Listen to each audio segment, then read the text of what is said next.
Welcome to the Real Estate Espresso Podcast, your morning shot of what's new in the world of real estate investing. I'm your host, Victor Menashe. This is the weekend edition and coming to you live from the Investor Summit at Sea. Today's a very special episode. We have roundtable discussions on the Summit at Sea, in particular on the Sea Days, and today's lunchtime discussion was focused on the simple question of whether to build versus buy. What are the considerations in buying versus building? Enjoy today's conversation. We're here on the Investor Summit at Sea. One of the things we do at lunch here every day on the Sea Days is we have roundtable discussions. So we're super fortunate to have a great group of summiteers here with us today, and we're talking about building versus buying. So looking forward to the conversation. So Victor, one of the things about development is it's more sensitive to market cycles. How concerned are you about that, and what are you doing to mitigate that risk? That's a great question. One of the things that we pay very close attention to, we've talked about a lot over this cruise, is supply and demand. A lot of times people look at what's happening in the marketplace, they'll look at vacancy rate. Say the market's 97% vacancy, and so everything's good. What they're not looking at is the pipeline. They're not looking at what's going to come out in 24 months. How many units are at the permit stage? And where are they in the asset mix? So it's because what you're doing is you're comparing the current market situation to a product that you're going to introduce in the market 12 to 24 months from now, and those are not the same thing. So you got to pay attention to the demand today, the demand 24 months from now, and the new supply 24 months from now.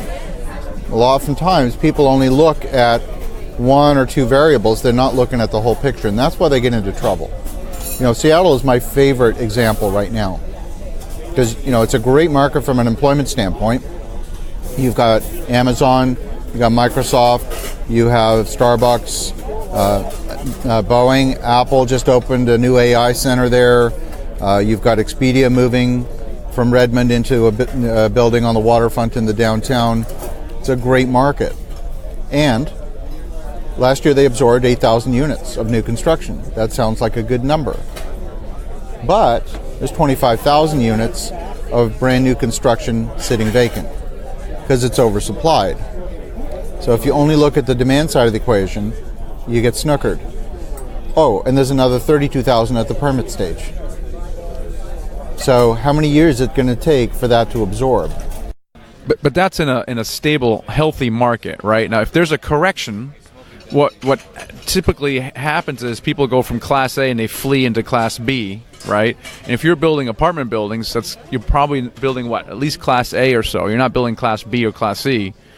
So if there's a correction, what scenario might play out in that scenario? There are a lot of primary markets where you've got a lot of new capacity coming into the market. The cost of construction is almost identical. For you to build Class C versus Class A, it's only a few percentage points difference in your construction cost. That's why nobody builds Class C. It doesn't make any sense, right? The quality of finishes affect the total cost only by a very, very small percentage.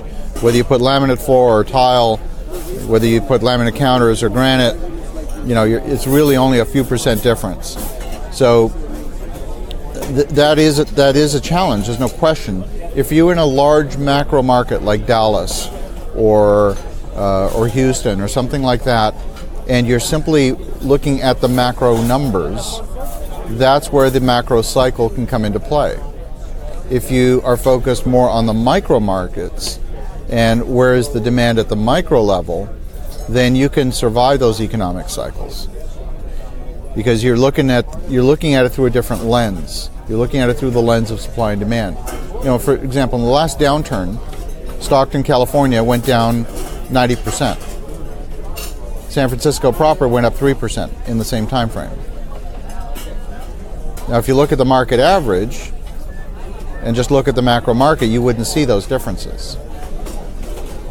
So, you could be in a big market. Las Vegas, Nevada went down very significantly for two reasons. Remember, the last cycle was not a real estate cycle. It was a credit cycle. And it was a credit cycle that precipitated a real estate cycle because as soon as credit disappeared, the only buyers were cash buyers. And so now all the demand evaporated because there was no money in the system. So naturally prices fell because the only buyers were cash buyers. The proof that is what happened is because as soon as the money came back in the system, prices restored back to where they were previously. It was a liquidity issue. Now, we will probably have another credit crisis. Is it going to be a subprime mortgage crisis? Probably not. Is it going to be a sovereign debt crisis? Probably. Is it going to be a corporate debt crisis? I used to think so. I don't anymore. If you asked me 6 months ago, are we in a credit bubble in corporate debt? I would have said yes, except there's a key difference. And I actually sit down and I actually watch the videos for the World Economic Forum in Davos. There's a wealth of information. You talk about high caliber people here on the summit, there's high caliber people in Davos too. And you don't have to spend 50 grand to attend to watch the videos. There was a lady from Bank of America who did a very, very good job. She talked about the concentration of corporate debt. She said the banks are not holding corporate debt. We don't want it. It's all in the bond market. So if there are just defaults in that corporate debt, a bunch of rich guys are going to lose some money, but the banking system's not going to fall apart. So it'll affect the bond market in a significant way. But will that topple over the banking system? I don't think so. I think the banking system is insulated from that to a large degree. It's not saying they're not carrying any, but a lot of the smaller corporate debt is backed by SBA, which means it's government backed. It's insured by the government. So, a lot of the major banks are willing to do SBA loans. They're not huge loans. They're a couple of million at the most. Most of them are well under $1 million. And, if you talk about the big corporate debt, very little of it's being carried by the banks right now. So, yeah, there will be another credit crisis. Absolutely. How it's going to play out, I don't know. It means that you want to be sitting on some cash reserves. Often investors will ask me if I invest in my projects. I do and I don't. I don't put money in up front, but I keep money on the sidelines to guarantee completion. That was something that I learned actually from the Trump family. It's kind of an unpopular name to throw around these days, but these folks are smart people when it comes to development. And it's one of the things I learned from them is they would sign completion guarantees. They would keep money in reserve to guarantee completion, and it's a stronger posture actually. It's a stronger posture because at the end of the day, when projects run into trouble, it's not because they didn't have the right money up front, it's because they didn't have the right money at the end. Something like what you went through yesterday. Yeah, exactly. It's what we went through, what we described in yesterday's session. We ended up needing more money. None of it was our fault, but it was all our responsibility. So we had to think about how are we going to overcome these obstacles that get thrown up in front of us, and making sure that the project is either well capitalized at the front or has enough escape valves. We're in the process of putting the finishing touches on a capital raise right now, and I actually managed to save a bunch of money in the budget.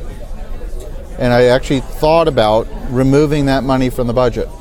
And at one point, for a few hours, I'd removed about $500,000 from the budget. And I went back to my partners and I said, you know what? I'm just going to arbitrarily increase the reserves by an extra $500,000 just because, for no particular reason. Just would like to be sitting on extra cash. It's safer. Yes, we got to go raise it. And it dilutes the return for investors slightly, not very much, but it's safer. So I don't know if I fully answered your question, and it's a great question. So Victor, what do you see as the biggest benefit of developing instead of a repositioning or a redevelopment project? If you can avoid doing new development, you should avoid it. It's a lot of work, it's got risk, it's got complexity, and if you can avoid doing it, you should. What I find is that today there's so much money chasing opportunities that any project that's worth looking at that comes on the market it's a bloody auction. We put an offer in on a property in Tyler, Texas, about an hour east of Dallas. It's a 396 unit property, There were 20 offers. I don't want to be the winning bidder with 19 offers behind me. That's not, we talk about making money in the buy. You're never going to, unless you see something that those other 19 don't, you're setting yourself up for failure. So, when it's so competitive. Now, if I can build for 25, 30% less than the equivalent product in the marketplace, now that starts to feel interesting to me. Well, that's a small segment from our conversation.